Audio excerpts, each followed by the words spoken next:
thinking? Welcome to a safe place. Tina, it's been ages. A safe place, subscribe. It has been It's been ages since I've seen you. Has it? I reckon 2 to 3 weeks. Where the heck have you been? Renee, I know this might surprise you, but I work for a living. And so And so do I. I work really hard though. You're only a teacher. I'm running a business. No, I'm joking. I've just been working. We're going to talk today about... You're actually feeling... I'm very flat at the moment. I started a course with Leonie Dawson called Writing Your Novel in 40 Days, and I started that about 14 days ago.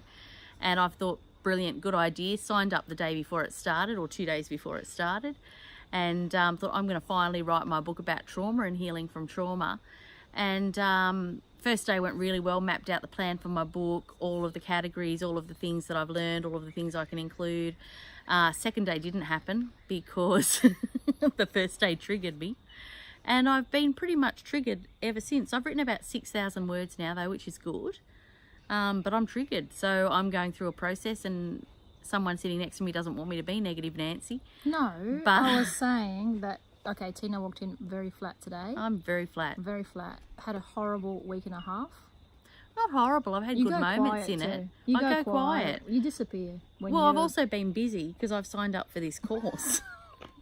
But today's video is we are focusing on what I'm going through, which is that acknowledgement that you work through the processes and you do your healing work, and you get to a certain point where most of your life is really stable and really good and really happy and you're focused, and then you do something, like in my case, you start writing a book about trauma in 40 days. In 40 days, which is overwhelming and then triggers you.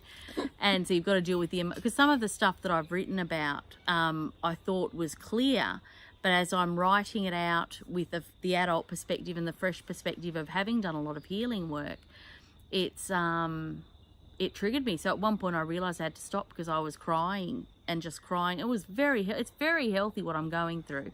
It just doesn't feel it when you're going through it, and it doesn't look it to other people because you look flat and you look miserable and you're not good company to be around, basically. What are you going through, Tina? What has been the last week and a half? What's it been all about? I'm tired. I work a lot and I'm tired, and then I've triggered myself, which I keep mentioning, so I probably should focus on by writing the book, by writing the stuff. So I was writing about this part of it is writing about the physical abuse from my childhood, and how that's impacted me. And it's the writing of the examples, how it's impacted me. I'm very grateful for everything that's arisen as a result of the physical abuse, but actually writing out the incidents and thinking how much is too much, and do I need to share this? And then ultimately, what is the impact on the people who were part of this part of my life, and how will they respond to it? And so it's raising all of those ethical questions when you write your truth out. Can I ask you how much you wrote? How much detail did you go into? Do you want to talk about that? Well, the problem with where I'm currently at is my memory is not retaining information. So I had to change a friend's bandages this morning, and she gave me about 5 instructions in one hit, and I just looked at her and said, I've taken none of that in. I'm triggered at the moment. I'm going through some trauma processing, and so where my brain would usually function really, really well, today, not at all. So I had said to her, I need you to give me each instruction one step at a time as we're ready to do it. She was great. She said, I'm hearing you, that's fine. So it was good that I could speak to her that way and candidly and say, look, I'm really triggered and I'm heading on a downward spiral. So when you can't think straight, if you can't think straight, that's a sign of you coping and processing? For me, it's a sign of a lot happening back here and a lot of processing. And like I said, I'm flat, but I know where I am is healthy, and I know it's necessary to peel back those layers and process them again as at this stage of my healing. You didn't really answer my question. What? I thought I did. What was your question? Or did I just want to answer it the way you wanted me to? Are you going to tell us what you wrote about? I can't remember, so that's what I'm telling you. I can't remember. I haven't got access to that. So you wrote incidents? Yeah. Yeah. Writing them out, I've got.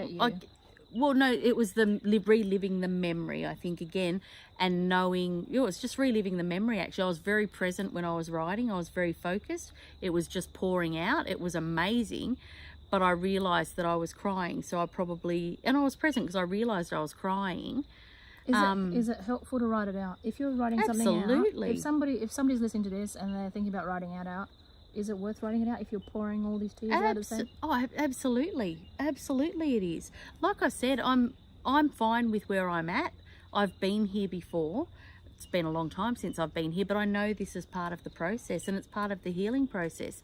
So, well, like healing is like an onion. So you pull back your initial layers and it's raw and very raw and it feels very murky and you feel very lost and desperate. But as I've gone through and you peel back layers every now and again, more layers are coming off. Like I now am at a place of peace with this. This is my process. This is what I need to be going through at the moment to work through those the layer that's been peeled and heal that so I can move on from it. So yeah, I'm fine with where I'm at. It's not easy for other people to look at me at where I'm at. But I'm all right with it. Thing, so like that time well, no, that's what people are telling me. I've had people say that to me in the last week. Yep. What do you got to say to that? Because I'm going to be really honest. Yeah. Can I be really honest? Sure. You turned up today. Yeah. Which is massive. In a sabotage method. Let's talk about sabotage. Like you were talking about sabotage. It's a good idea to trigger someone and attack someone who's triggered. That's a great idea. But keep going. Let's move forward with it. No, you said that you sabotage when you're down. Yeah, by not bringing a water bottle in for myself. Yeah, that's what I'm talking about. So it's like when you're triggered, you also go that step further and make it worse for yourself. Absolutely you do. Absolutely Why? you do. You're punishing yourself. Absolutely. I think that's what we all do when we've struggled with trauma. I think we all do that. What do? We sabotage ourselves. So, but having said that, I'm very conscious of that this time. So, like I was at lunch today with a good friend and I had a salad, beautiful salad, absolutely divine actually. I should give them a call out because it was the Art House Cafe at Narellan, beautiful halloumi and vegetable salad, amazing. This. We're not being paid for this, but it was beautiful. But at any rate, so the waitress came and asked us if we wanted something else, and I thought, I could really go a chocolate milkshake. Yeah. But I didn't because I've been on a health and wellness thing since March 1st, and I'm feeling really quite good about myself. And so I'm making healthier choices and stuff like that. And I thought, why do I want that? And I thought, because that's comfort drinking chocolate and ice cream, yummy. But I don't need it, and my body doesn't really need it. So it was my emotions saying you want this, but my emotions don't really want it because my emotions won't like it later. So I was fine to say no. So I'm self-sabotaging in some ways, but being very conscious and mindful in others. Yeah, I think that's normal. Well, it's my normal, and if my normal helps someone else feel that they're not going cray-cray, I'm happy to share my normal. You still haven't told me what you wrote about. I've told you 3 times. I don't remember. No, you said it poured out. I said. You said it poured out. And the tears poured out. Yes. So and then I said to you that part of the trauma stuff for me is, that's when I went into the bandage anecdote, I cannot remember. My memory, when I'm in a state of trauma, she's triggering me. Can you tell my voice is heightening? I'm conscious of it. Because she's not listening to me, which is one of my trigger tells. I cannot retain information. So when I say to you, I can't remember what I wrote, I'm not furphying it. Yeah. I really can't remember. Having said that, I can never really get internet reception here, but if I can get internet, I'll read some of what I wrote to you. Okay. But we might want to save that for another video. What time are we at? 9 minutes. Yeah, so let's People stop. Want stories though. They said, I know want that. To know your story. We want to know your story, Tina. So let's stop recording this and we can post them together. But I'm happy to read out an excerpt of it if I can find it and if I can get internet here, which I usually can't. Okay. All right. Did you want to stop that? What are the tells? What are the tells? What is the takeaway from this video that we just did? Can you summarize what we have learnt this video? I think it's okay to. It's important to know where you're at when you're struggling with trauma. It's okay to own and say I'm having a flat day. Renee's not happy about me having a flat day or a flat week and a half. But it's important to own I'm feeling empathy. Are you? Yeah. You attacked me a little while ago. You sure it's it? That it's you've got to be conscious in everything. I saw that because I'm looking at the camera. No. It's important to be conscious and mindful of where you're at and own it and be all right with that, even when other people around you are not. A safe place. You can feel free to say anything. Absolutely, share your because story. this is a safe place. We love making these videos, so we hope you enjoy listening to them. Speaking of which, Renee did say to me, are you sure you want to film? And I said, yeah, I am. I think it's really important that people see us when we're not high vibing and fantastic, because how authentic is that if I put on a mask for this video and I'm not feeling it? That's fake. And we push, be authentic. Be who you are. Yeah? Yeah. Yeah. A safe place. Subscribe if you like, and see you next time. Bye. Thanks.